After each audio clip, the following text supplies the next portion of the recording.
Vocês já leram o livro publicado por Edir Macedo em 2019? Recomendo muito. Leiam pelo menos a capa. É o método Eduardo Bolsonaro de erudição. Leia rapidamente a capa, também não pare muito, não é?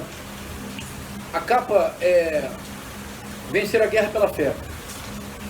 Subtítulo: As Batalhas do Cotidiano, do Dia a Dia. Qualquer pessoa que assista, e é importante assistir, os programas de R.R. Soares, da Igreja Universal, a concepção de mundo é uma batalha permanente, é uma guerra cotidiana. A guerra está no cotidiano. Do ponto de vista do neopentecostalismo, com uma teologia absolutamente rasa, uma teologia que é uma vergonha, na verdade, é claro que é Satanás que está impedindo, está criando obstáculos para a prosperidade e o triunfo. Mas o importante é que para os 40 milhões de evangélicos que há no Brasil, em número crescente, a visão de mundo moldada por uma guerra permanente contra o mal, ela não é necessário que haja nenhum trabalho de convencimento. Esta já é a concepção de mundo desses 40 milhões de evangélicos. Há uma luta permanente entre o bem e o mal. Todo o vocabulário das igrejas neopentecostais, vocês já se deram trabalho de ir a um culto, de conversar com pessoas? Todo o vocabulário é o triunfo, é a vitória, é a saga, é a derrota do mal. Há todo o vocabulário bélico da experiência religiosa. A guerra cultural bolsonarista é o eixo do governo Bolsonaro, não apenas pela tradução da doutrina da segurança nacional, não apenas pela incorporação da narrativa do Orville, mas também porque para os 40 milhões de evangélicos a tradução é imediata. A tradução de fato é imediata entre o movimento comunista internacional que pretende que desde 1922 urde, trama, realiza intrigas para chegar ao poder, e a retórica que já é a retórica cotidiana dos cultos neopentecostais, que é uma retórica com base na guerra do dia a dia, na batalha constante contra o mal, na vitória, mas que depende da fé. Temos aqui um tripé poderoso. A guerra cultural bolsonarista propõe, vou parar. A guerra cultural bolsonarista realiza uma atualização perigosíssima da doutrina de segurança nacional. Como eu posso demonstrá-lo no livro que eu escrevo? Pela análise séria dos discursos da direita e pela demonstração de que o verbo dominante é o verbo eliminar. Segundo ponto, o Orville, como resposta ao Brasil Nunca Mais, literalmente uma inversão do que o Brasil Nunca Mais realizou.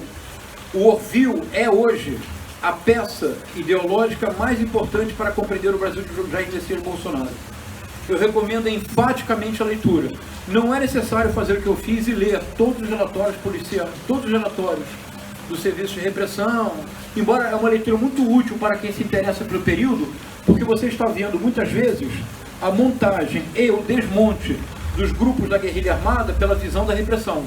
Então é uma leitura interessante para quem tem olhar de historiador para o período.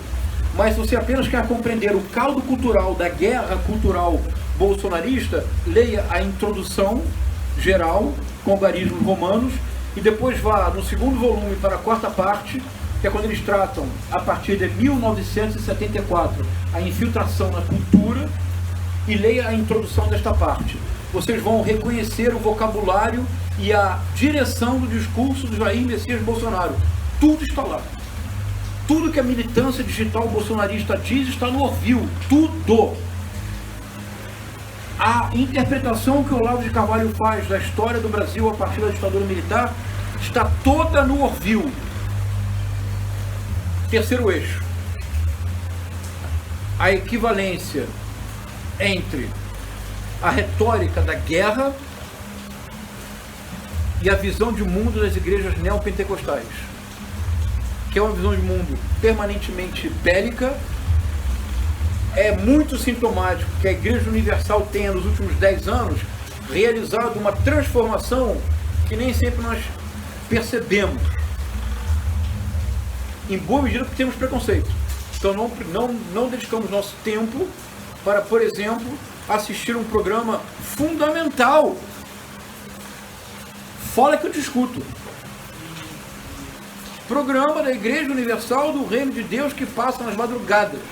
Olha o nome do programa. Fala que eu te escuto. Onde o povo brasileiro é escutado?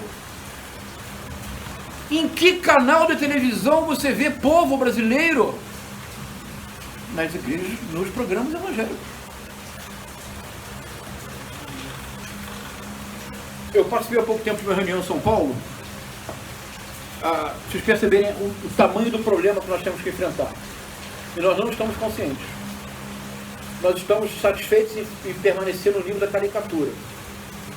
Nós não estamos nos dedicando à caracterização do problema, que é enorme. Percebe, Marcelo, a dimensão do problema?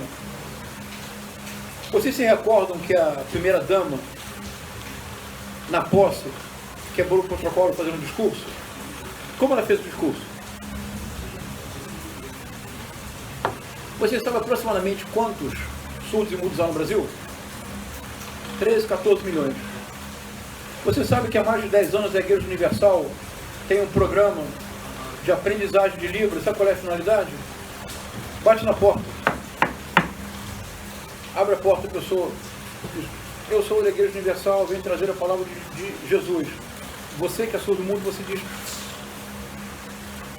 A pessoa responde para você na hora, falando Libras. Eu aprendi a Libras para me comunicar com você e trazer a palavra de Deus. Lágrimas nos olhos. Finalmente alguém nos escutou. Tem livros, Tem livros. Vocês percebem a dimensão do problema?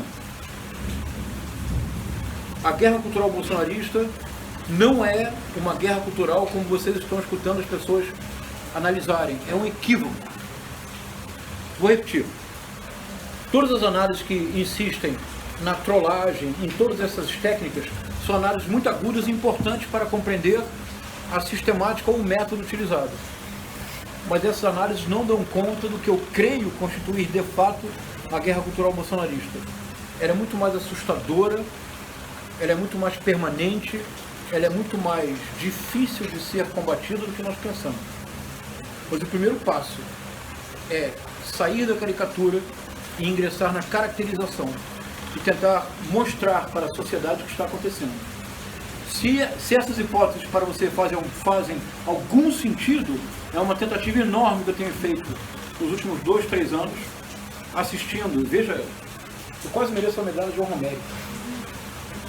Eu já assisti uns 20 documentários do Brasil Paralelo, honestamente. Eu assisto Bernardo Pires Küster. Você tem que receber isso na humildade. Não do Moura. Eu leio, agora eu leio. Percebe? Esse trabalho que eu tenho feito há algum tempo, eu gostaria muitíssimo que todos vocês fizessem e que a esquerda começasse a fazer. E que nós começássemos a caracterizar que guerra cultural é esta. Porque se eu puder de fato mostrar que o cerne da guerra cultural é a doutrina de segurança nacional, talvez ela comece a se tornar inaceitável. Porque na doutrina de segurança nacional não há meio termo. A doutrina de segurança nacional só faz sentido se a ação visar a eliminação do inimigo. Salvo engano, cultura, se ela faz algum sentido, é porque, pelo contrário, na ordem da cultura, nós nos tornamos sempre mais do que nós somos, porque os nossos horizontes são continuamente ampliados pela contribuição bilionária dos outros. Para a guerra cultural bolsonarista não há outra. Só há o si mesmo, o si próprio. O outro deve ser eliminado. Como não é possível eliminar fisicamente as instituições.